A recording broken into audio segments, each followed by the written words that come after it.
Johnny Darren, Miss Nycki Pace. It is Tuesday, guys. A little foggy outside, but the weather is going to stay above freezing for a while. That's going to be good. Listen, he's become a friend of the show. Retired FBI, former assistant director. 24 years he was in this business. Chris Swecker. You know, when you want to know something, when you want to have real information, I say go to the source. Ask the guy. Like, you know, when our dear friend Skip was alive, when Richard Marcinko, you know, Navy SEAL, commander of SEAL Team 6, you know, and Red Cell. You called him and you said, Skip, what's the answer? And that's the guy you listen to, the people who know. Chris Swecker served for 24 years in the FBI, retired now, former assistant director. But all of these things we see and we talk about that we see unfold in front of the news, all of these different situations from Ruby Ridge to Waco, from Oklahoma City bombings to the Olympic Park bombing, you know. And even the stuff you don't think about, like the Ponzi schemes, the art heists, Right. like the stuff they have to be called in because you have to track not only the electronics, but the money. Yeah, and I'll tell you, and I'll let him talk about this, but things like Oklahoma City and Ruby Ridge and Waco are far more frightening to me when you start to get into beliefs. Then people become martyrs.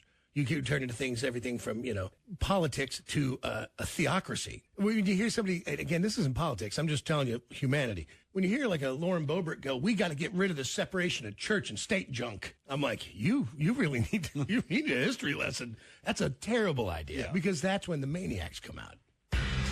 Born July 14th in Spain, our next guest is an attorney and former assistant director for the FBI, having worked with the Bureau for 24 years. He served as the FBI's unseen commander in Iraq and later served as special agent in charge of North Carolina operations, where he managed the capture of Eric Rudolph after the Centennial Olympic Park bombing and helped in dismantling a Hezbollah terrorist cell. You've seen him on CNN, CNBC, and Fox News. And today he's here to talk about the show that goes behind the scenes with real FBI agents telling true stories of the most dangerous and infamous cases, the CBS series, FBI True. Please welcome Chris Swecker.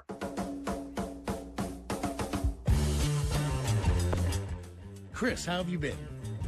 Good morning, Ben. Well, just enjoying the balmy weather down in Carolina. Yes, it's definitely better than what we've been having, man. We're so happy we're above freezing today. You have no idea the rejoicing that's happening. Yeah, we're getting an unusual cold snap as well, but we're nothing like what you're experiencing. We were just talking about, you know, your history in so many different parts of the world that brought you, of course, into the FBI for 24 years in your military service. You've seen it. You've seen the stories told time and time again. And I worry sometimes that we don't view a Waco or an Oklahoma City with the right views. You know, we don't see it as Americans, really. We just think it's a crazy person who wants to blow up a building. You don't see the damage, the depth of commitment, and it really is terrifying when someone's not afraid to die for their belief. Yeah, I think that, we try to think like rational people. You know, our minds default in that direction, and it's really hard to get your mind around what someone wrote as a book about it, The True Believer. But it's a true believer that is off, his wiring, he's miswired, he or she, and their belief system, their ideology is towards, an ideology of death most of the time. It's an ideology of destruction, of I've got to destroy others to accomplish my goals or to go towards my beliefs. You know, nobody else can have any other point of view. No, and that's what freaks me out about it's a big rabbit hole. But with the AI coming on board and our election coming up, and we already know that propaganda is strong and misleading and misinformation. It's how you control people, because there are so many people out there that, for whatever reason, they're terrified to not pick a side. They can't stand back and be critical thinkers and just go, okay, let me look at this for a minute. Instead they have to identify with everything from a sports team to a religion to a political affiliation. They're terrified. Like, it's so uncomfortable. And I think that's the problem, right? Right. I mean, we're heavily influenced by the media, unfortunately. Yeah. And people need to come to their own judgments and their own conclusions and gather their own facts. Facts are important. And, when I have three brothers, and we're on different ends of the political spectrum, but when we come together and we start talking, we realize we're not far apart at all. That's right. We're actually very, very close together, and we throw these labels around. I think labels get in the way. That's right. That's right. No, and that's what made you, I think, so good at your job. When you're trying to figure out, like, we always want an easy answer, right? Like, if you go, someone has lung cancer, our first question is, did they smoke? Because we need to know, right? That's otherwise we have to build a conspiracy then. But like you talk about the Olympic bombings with Richard Jewell. It was because it was easy to jump to that conclusion that the chubby kind of not really a real cop guy wanted to save the day, so he planted the bomb and then said he found it, and we just went with it. Yeah, that's tragic, but I think it does indeed happen in law enforcement where you get tunnel vision. Yeah. It's just you want to believe it, so you believe it. Like I said, there's a situation and you want an answer, so you just take. Was it Occam's razor, the most direct? Yeah. And a good leader will step back and look at everything. I mean, people get down into the weeds, and as they should. But a manager, a leader in any profession, has to step back and consider all the possibilities and make sure that tunnel vision is not present.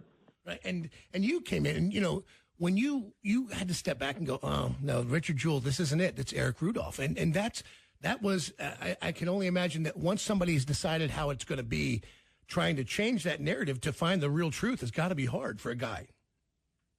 Yeah, it is. I mean, my role was the fugitive aspect, because he was hiding in Rudolph, the Olympic bomber, was hiding in North Carolina, and the main case was out of Atlanta. So I wasn't part of that, but I've been involved in cases where I've had to tell an agent or a supervisor or even higher level management, you got to get out of the weeds, step back, and make sure you're not letting your own preconceived notions. Or even, sometimes it's even just laziness. Look, this is the easy solution. Let's go for it. Right. It's always the husband. It's always the boyfriend. It's always this, and there's that stereotype. You see it on TV every day in these shows about law enforcement and how they almost always focus in towards the easy solution. Yeah, and I got to tell you, I think the FBI is so incredibly important. And I've seen them take black eyes from politicians, and I go, listen, when you have politicians in any way going after an organization that's there to hold you to the letter of the law, it only shows that you're the one who's committing the crime. You're the one with something to do. And I don't know how we can't see that as a country. Like, hey, man, these are important people. Like, you have to have checks and balances on all levels. And if you have powerful people going against them, it's because those powerful people, their feet are getting hot. Yeah. Yeah, I mean, let's face it. Law enforcement and investigators have they wield tremendous power, especially the federal, my agency, the FBI, former agency, the FBI. They wield tremendous power. Prosecutors wield tremendous power, and you got to realize that every day, and then make sure that you're not misusing that power. Sure, of course. And tell me this: do you think that we have that under control, or do you think that's a real worry for us? I think it's a concern. Okay. I think that it's a generational thing. I think that, and it's almost a reflection of this country where politics are not checked anywhere at the door. I mean, that people bring their politics to parties. They bring their politics to the athletic fields. They bring their politics to work. They bring their everywhere. Right. And I'm afraid that there are times when the agencies do that, law enforcement. It's a cultural shift that's taken place over the last 10 years or so. Yeah, and because it is true, like you have to commit to the job. You can't commit to the when you take those jobs. Like if you're a Secret Service agent, your job is one job. You commit to that job. If you're FBI, if you're an investigator, you're right. You got to commit to the job. You can't bring in your personal beliefs because they don't count in that job. Right, and you commit to the Constitution. That's right. And our democracy, our three branches, as opposed to a single person, for example, That's a president or a director or a CEO. Your role is, particularly in law enforcement, your role and your responsibility is towards the Constitution of the United States and the rules that govern how you operate. Yeah, no, that's what I was saying before, and I know we're going to have to wrap, but it's when you hear a politician say something like, we need to get rid of this separation of church and state junk. I'm like, it goes through me. I go, what are you talking about? I go, that's a real goddamn problem when I hear that. Yeah. It's because it does matter. It doesn't mean that God's not there, and it doesn't mean it just means you can't use God to influence what we already know as law. Correct. And well, that's my perspective. Yeah, no, I couldn't agree more. Chris, I can't wait to check out the new FBI True, Wednesdays, 9 o'clock our time on CBS. And, man, we got to get more than 10 minutes with you because I have so many questions for the things that you've seen and the places that you've been. And I love having a guy like you on tap that really knows.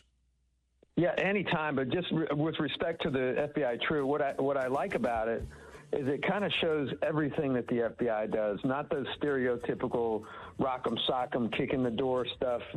It shows everything, and you get the good, the bad, and the ugly. Yeah. It shows the full range of what that great agency does. They have their flaws, but they do things that no other law enforcement agency can do. Dude. Anytime, Chris, and you be safe. Have a good year. We'll talk to you soon. All right, take care. See you, man. I love having guys like that, Jake. We need to get him on a more personal level. Because it does make me laugh. Like, you just get these hardcore people who are like, they just can't hear anything else. You know? Mm-hmm. They can't. God is a man with a beard sitting on a cloud judging you for masturbating. That's it. That's all over. That's all you can say. That's all there is. They can't think any bigger than that. It doesn't. And again, it's everybody for not thinking for yourselves. And by the way, if you're pissed off by this conversation, you are actually who I'm talking about. Do you remember when you used to talk to people about different subjects and ideas and nobody'd get mad and you'd respectfully just listen to someone? No, it was fun because here's a crazy idea. I occasionally learned stuff.